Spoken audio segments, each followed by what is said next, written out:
What is up, everyone? Welcome back to another episode of the Fantasy Fellow Show. My name's Kyle. In this video, it is September 13th, Tuesday afternoon here. I'm going to be going over the Week 2 Waiver Wire Report. So we just got done with our Week 1, and you probably need an extra guy or two on the end of your bench, or if you suffered one of the injuries, you're going to need some reinforcement. So let's get into it. I did put the link in the description below if you guys want to check out the actual article that I'm showing here. We're going to start the video off with just showing some injuries to monitor here. Of course, Dak Prescott out with the thumb injury.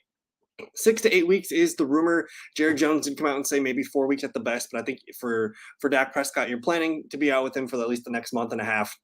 And we'll go from there. It's going to make the Cowboys offense really flimsy going forward. So if you do have an Ezekiel Elliott or a CD Lamb, like you should add reinforcements in case you need to make a decision in a week or two to start this guy or that guy. Mac Jones, he had some back spasms. I was awaiting more info, but it sounds like it's going to be nothing serious. Najee Harris with the foot injury, he came out and said he's going to play week 2, which I don't think is a smart decision. I would love him to rest up and just take another week off and let that foot heal up. This might be something that he deals with for the rest of the season, but nonetheless, he's questionable for week 2, even though he said he is going to play. Backup running back Damian Williams for Atlanta, rib injury, awaiting more info. He actually was on the field more than Cordero Patterson to open the game, so that one's an interesting one to monitor. Elijah Mitchell, I have to update this to out for eight weeks here. He's out for at least 2 months. Not going to be week to week. He's more like month to month at this point here. So we'll talk about his replacement on the show here. Chris Godwin, they're listing him as doubtful for week 2 with his hamstring. Good news, it wasn't the knee, it was the hamstring. So that's the positive here. Still not sure why they rushed him out there week 1, but nonetheless, hamstring for Godwin. Maybe on the shelf for 2 or 3 weeks. Continue to stash him. Keenan Allen, he's already ruled out for week 2 here with his hamstring injury. They're going to give him the extra, time to get ready for week 3. They're going to be playing Jacksonville week 3, so potentially back for week 3. T. Higgins in concussion protocol. He's questionable for week 2. The head coach, Zach Taylor, did say it's looking optimistic, and we'll probably know more info tomorrow on Wednesday. Alan Lazard, questionable with that ankle injury still. We'll see what his practice reports are starting tomorrow as well. Rondale Moore, still watching for his hamstring as well, doubtful for week 2. And then Wan'Dale Robinson, we didn't really get much more information on his knee. We're going to list him as questionable here. And then George Kittle, hopefully he can come back with that groin injury. So that's the major news that I saw here. If you have any to add or comments or questions, please do so. And then let's get on to the quarterbacks here. So the way I kind of do this is I'm going to go ahead and I'm going to list everyone by percent rostered. So this is what I did. For the QBs, I did these QBs should be rostered. That's your Josh Allen, Mahomes, Herbert, Lamar, Kyler Murray, Jalen Hurts, Tom Brady, Aaron Rodgers, Joe Burrow, Russ Wilson, Stafford, Lance, Carr, and Cousins. If any of those guys are available, please pick them up. Those guys are the top guys for a reason. And then after that, I'm looking at a bunch of guys here that are all under 70% rostered, starting with Tua Tagovailoa. Tough matchup here. I do think he's worth an add. I don't know if he's worth a start this week, but if you had Dak Prescott, I'm fine with adding Tua and maybe one more of these guys too to play matchups. So again, if you have Dak Prescott and you're looking for that replacement, I don't mind Tua long term. I think this week though, Trevor Lawrence versus Indianapolis, Matt Ryan versus Jacksonville, Carson Wentz versus Detroit, and maybe Daniel Jones versus Carolina. Those are probably the top 4 plays of the week here. Justin Fields against Green Bay, I don't mind adding him if you have a Dak injury to replace here, but it's a tougher matchup on the road against Green Bay. Jameis Winston versus his old team Tampa Bay. I'm excited to watch that. I don't know if I trust him just yet, but you could collect him and put him on the bench.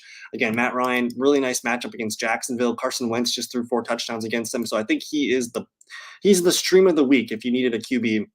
Ryan Tannehill against Buffalo, no thank you. We saw what Matthew Stafford looked like against that defense. Carson Wentz is interesting. He might actually be my 3rd favorite guys. I think I would rank this as Ryan, Wentz, Lawrence as my top 3 plays off the waiver wire this week. On the road against Detroit, we just saw Jalen Hurts and company put up 38 points on the Lions. Mac Jones against Pittsburgh, probably staying away this week. Daniel Jones, though, he's got the rushing upside. He did throw 2 touchdowns last week, too. Could be a nice game for Daniel Jones. Otherwise, Baker Mayfield, Jared Goff, I don't hate Marcus Mariota. It is a tougher matchup on paper here against the Rams. They're going to have that sour taste in their mouth, but I'm interested in Mariota. And then for Superflex leagues, you got your Trubisky, your Davis Mills, your Geno Smith, your Jacoby Brissett, your Flacco, and then Cooper Rush. We'll see if he gets added in Superflex leagues. And if you're playing in Superflex leagues and want to stash some guys with some hidden upside for the future, Of course, Deshaun Watson, Zach Wilson, Kenny Pickett, Malik Willis, Jimmy Garoppolo, Desmond Ridder, and Drew Lock. So go ahead and stash those guys. But for the most part, I don't think people are looking for quarterback advice unless they have Dak Prescott. So we'll move on to the running backs here. Again, all these running backs are listed from percent rostered, from top to bottom here. Under 70%, Kenneth Walker at 69.3. There's a chance he might be out there in your waiver wires. Check him out. Pete Carroll did say he's going to play week 2. Then we got some scat backs here. In PPR leagues, Nyheim Hines and JD McKissic, they should be owned. I know they're high percentage owned, but if they're out there, you should snag them as last players on your bench. For me, the number one pickup is probably Daryl Henderson. If he's out there, under 46% rostered, if you're in a 10 or 12 man league and he's hanging out there, he is the priority this week. He's in the best offense, has the best opportunity for touches. Cam Akers didn't look good. They also lost the rookie Kyron Williams for a little bit with his ankle injury. So Daryl Henderson in a potential smash spot against Atlanta at home this week. Alexander Madison, I thought he looked good, 45% rostered.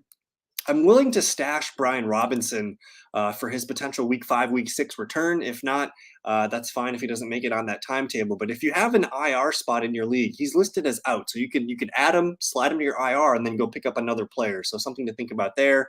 You got Jamal Williams, who racked up 2 touchdowns. He's just a good handcuff, bye week flex option for you. Kenneth Gainwell, kind of the same thing. Khalil Herbert, kind of the same thing. These guys are just kind of hanging out as RB3s on our rosters. But if we're in a pinch, you needed to start someone, they have a good chance at a touchdown every week. Isaiah Pacheco, the Chiefs. The Chiefs blew out the Cardinals. He got all of his touches pretty much in the 4th quarter, so I don't know if there's too much to be excited about here, but we should note that he did get the touches. He got the touchdown at the end of the game too. So Pacheco, someone worth stashing. Rex Burkett, if you play in a PPR league, he's the RB1 for Houston. We all wanted Dameon Pierce to be that guy, but they continued to give Rex Burkhead the ball on 1st and 2nd down, as well as 3rd down work in 2-minute offense. So Burkhead in PPR play, in PPR, he's kind of a top 25, top 30 running back play. So I don't hate it. Rashad White, he looked good in his debut. He's Leonard Fournette's kind of handcuffed, but he's still I think he's going to continue to slowly gain more and more work as the season goes on. So he looked good, definitely worth a stash. McKinnon, kind of like a similar JD McKissic, Nyheim Hines type guy. He did get some nice touches. Probably a little bit more work coming his way against, tougher opponents like Thursday night against the Chargers. So I think he's fine as a stash. Kenyon Drake was the RB1 without J.K. Dobbins. Mike Davis should not be rostered at this point. If you're rostering a Ravens back not named J.K. Dobbins, it should be Kenyon Drake. Dontrell Hilliard, he caught 2 touchdowns from Ryan Tannehill. I don't know how valuable he's going to be or how trustworthy he's going to be, but again, in PPR leagues, I love scat backs that catch the ball. Definitely a guy I'm keeping an eye on. And then probably the hottest name of the week here is Jeff Wilson Jr. Elijah Mitchell again out for 2 months here. That's going to give Jeff Wilson the starting spot for the foreseeable future here. He's looked good in that role in the past. The things that are different though from his past seasons is one, it's Trey Lance at QB, not Jimmy Garoppolo. So he could lose some touches and some goal line opportunity to Trey Lance. And then he's also got to deal with Deebo Samuel. So I think he's a good pickup. I don't know if I'm rushing out there to get him started this week against the Seahawks. He's probably a low end RB2. I get it. But then they're going to call up some other running backs. I saw that they were, what was the note? They brought in a couple guys on workouts today. So they're probably going to be signing a running back here in the next day or so to replace Elijah Mitchell. But still, Jeff Wilson, you got the rookie Tyrion Davis-Price, who was inactive last week. He's going to probably be active this week. And then you also have the undrafted rookie Jordan Mason. So I like Jeff Wilson. I'm just tempering my expectations. I don't think he's like a league-winning lottery ticket if you miss him. I think that's okay. Boston Scott, there's TDP. I actually like Eno Benjamin's role. He ended up with about 9 PPR points. He's kind of like a Chase Edmonds light. He's going to get some carries. He's going to get a few catches. In that blowout, he to get some work at the end. Ty Montgomery, I have to remove him from the list about an hour ago. They just put him on IR. So good news for maybe Damian Harris or Ramondre, maybe a little bit more work in 3rd down, 2-minute offense. Jalen Warren, I have him here with a high priority because I think the injury to Najee Harris is going to rear its ugly head at some point. It doesn't sound good. If I owned Najee Harris in any leagues, which I don't, I would want him to rest this weekend. I want him to heal up. I don't want him stressing that foot right away after injuring it. So Jalen Warren, definitely a guy that should be rostered as a handcuff to Najee. And then Zack Moss, probably the last guy here that I think is a good add at this point. He did have a handful of catches. I think he had 6 catches last week. He did lose a fumble, but he's in best offense in football. He's going to get carries. He's going to get catches. And if anything happens to Devin Singletary, you got something pretty nice there. So he's a sneaky pickup. And then Brandon Bolden, he's just kind of the third down back there for the Patriots. So let me know if you guys, or for the Raiders, let me know if you guys have any questions on running backs. Let's look at the wide receivers here. Again, I have this list under 70%. These are the guys that are above 50. All of these guys should be owned, whether it's Myers, Burks, Moore, Gage, Landry, Dotson, Pickens, and Gallup. If you guys have questions on that, just let me know in the video or the comment section. I will answer your call there. But all group, this entire group, 8 guys, they all should be rostered in deeper leagues. And then looking down the list here, these are some of the sleepers that I like. There's a lot of receivers. This is probably the bulk of the waiver wire priorities. But you got DJ Chark. DJ Chark actually had some elite numbers. And I was pulling this up. This is a great article. I might even post it in the comments after the video. This is by PFF. They go through and they locate all the snaps, the routes run, the targets, and the carries. DJ Chark, almost as many snaps as Amon-Ra St. Brown, basically the same amount of routes run, 8 targets. He was second on the team in targets in a tough matchup against Philadelphia. So DJ Chark, a guy who's going to be on the field a lot. If you watched my stuff in the summer, we were high on DJ Chark. He should have been on your benches already. But go ahead and pick DJ Chark up. I think he's a wide receiver 3 flex, at this point. Marvin Jones is interesting. I have him at 45% here. I actually prefer his counterpart, Zay Jones. So if you have to pick up a Jags receiver, it is Zay Jones. Let me show you the work here for the Jacksonville Jags. Let me just find that real quick for us. Yeah, this is a great reference from PFF here. I forget the name of the author, but I'll reference him in a second. But they basically just put all of for wide receivers, you want wide receivers and tight ends. We care about routes run and kind of snap participation here. So for the Jags, Christian Kirk led the team with snaps and routes run, or he tied with Zay Jones here. But Zay Jones, 59 snaps to Marvin Jones' 57. Routes run 42-40. Zay Jones, 9 targets. Marvin Jones, 6 targets. So I think both guys are viable, but I think long-term, I want the younger guy here. Zay Jones looked good, double-digit PPR points week 1. So he's a nice add. You got Julio Jones here. Again, with Chris Godwin banged up, I think it's pretty obvious Julio Jones is going to get some run. You got Robbie Anderson, who actually played quite a bit. He kind of matched he matched DJ Moore with basically the amount of attempts and snaps and things like that. So Robbie Anderson, the guy that you can add to the under bench, I'm cool with it. Josh Palmer. He's the next man up for the Keenan Allen injury. He's going to be the number 2 receiver for the team in terms of snaps and probably routes run. It remains to be seen if he gets the targets. But last year, in games where if Keenan Allen was out, Josh Palmer stepped in and did really well. And if Mike Williams was out, Josh Palmer stepped in and did really well. And this is probably a guy that has some of the best long-term value because, again, if anything happens to Keenan again with his hamstring or Mike Williams, blows a tire, something could happen really nice for Josh Palmer, and he's a really talented second-year receiver. One of the priorities, I think, this week is he's got value for this game against the Chiefs coming up, but he's also got some long-term upside if there's another injury. Mecole Hardman, worth a stash here. He did play well in week 1 against the Cardinals. Rondale Moore, we're probably going to see his number dipped as people are dropping him, but he's worth a stash if dropped. Romeo Doubs looked promising in his debut with the Packers. I think he had about 8 PPR points, should continue to climb with routes and snaps and things like that. Nico Collins, kind of a disappointing debut. We'll hold on to him, just someone to monitor here. I have Christian Watson labeled here with a couple bold stars. I have him as a stash. He led all Green Bay wide receivers in routes, which is important, over Sammy Watkins and Randall Cobb and things like that. So this is a player here whose role should continue to grow, and who knows, he could be a high performing receiver at some point this season. Isaiah McKenzie worth a stash here as the PPR receiver. Probably one of the best ads of the week, though, is going to be Curtis Samuel for the Washington football team Commanders. My bad. But here we go. We're looking at the snaps. 69 snaps for McLaurin, 68 for Dotson, 55 for Samuel. So he's kind of the clear number 3. But what I like about him was when he's on the field, he ran a lot of routes, almost as many routes as McLaurin and Dotson, with 36 here. And then 10 targets to lead the team week 1 and 4 carries. So 14 total opportunities. That's signaling to me that they want to get him involved, whether it's quick screens, quick handoffs, things like that. He's kind of a gadget player. He had success doing this in Carolina with Ron Rivera earlier too. So I know he's the number 3 receiver. He's going to be behind those guys in terms of snaps and routes run most of the time, but they manufacture touches for him. Good matchup against Detroit coming up this week. So I love Curtis Samuel. He's probably my waiver wire pickup of the week. Is the Washington offense surprised us. I know it was against the Jags defense, but hey, sometimes got to follow the touches. KJ Osborne, someone to monitor here. Corey Davis is worth a pickup. He led the Jets in terms of snaps and routes and things like that. Sterling Shepard looking good from his Achilles. He's worth a snag. Devin Duvernay's fine. He kind of blew up. I just don't know if we're ever going to feel comfortable starting him. Donovan Peoples-Jones led the team in targets and I believe routes as well. But again, check the article in the description below. You can check that out for yourself. I mentioned Zay Jones. Noah Brown was looking fun until the Dak injury. And then Kyle Phillips, he was actually one of the best receiving plays from the Titans here.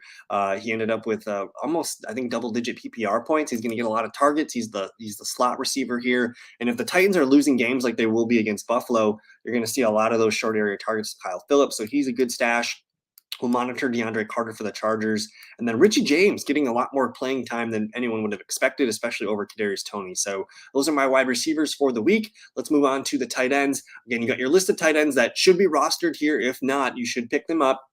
I think Hunter Henry, Mike Gesicki might even be well owned as well. I don't think Noah Fant's going to be worth anything this year. The usage didn't look good last night. But the guy to pick up here is Tyler Higby. He was a force the other night against Buffalo. He's in there a lot. He's running a lot of routes. He had like 11 targets. Kind of the number 3 target right now for Matthew Stafford. And actually, he served as the number 2 target in the first game. So Higby looking like a really good pickup, about 50% owned. Irv Smith, not a very exciting week 1 usage. Hopefully, they ramp up his workload here. So hold on to Irv, hold on to David Njoku. Alberto Quaglunam worth a shot here if he was let go. And then the guys that I'm actually most excited about are right here. Robert Tonyan, Evan Ingram, Hayden Hurst, Gerald Everett, Logan Thomas. All of them saw very promising usage. All of them have, maybe 7 to 8 point PPR floors here. In terms of ranking who I want the most, it might be Gerald Everett. The injury still is broken on Keenan Allen. He could be the number 2, number 3 target in that offense behind Mike Williams and Austin Eckler. Evan Ingram was fine. Hayden Hurst looked good. But again, that was kind of a product of T. Higgins missing some time. And then Robert Tonyan is actually the guy I think I'm most excited about because he didn't play a lot of snaps, but he did see 5 targets. Like, he's got room to grow. He's just coming back from his ACL. Things can be looking good for Tonyan. And then same can be said from Logan Thomas. I think you want to try and target one of these guys. That Washington offense looked pretty good against the Jags. Mo Alie-Cox, probably not happening for him this year. He got out. He had less routes run than the second-year tight end Kylan Granson. Taysom Hill, hard to trust. I actually like Tyler Conklin here. He had a lot of routes run for the Jets, kind of like their 3rd, 4th target option in that offense. Don't pick up O.J. Howard yet. He only ran 6 routes the other day. I know he caught 2 touchdowns, but that's going to be hard to point down. Again, don't sleep on Kylan Granson. He had more production than Mo Alie-Cox. And then the Saints tight end, Juwan Johnson, actually was the tight end that ran the most routes and had some nice plays. He had about 7 points in PPR league. So keep an eye on those guys here. Try and target someone from this group if you can't get Higby, though.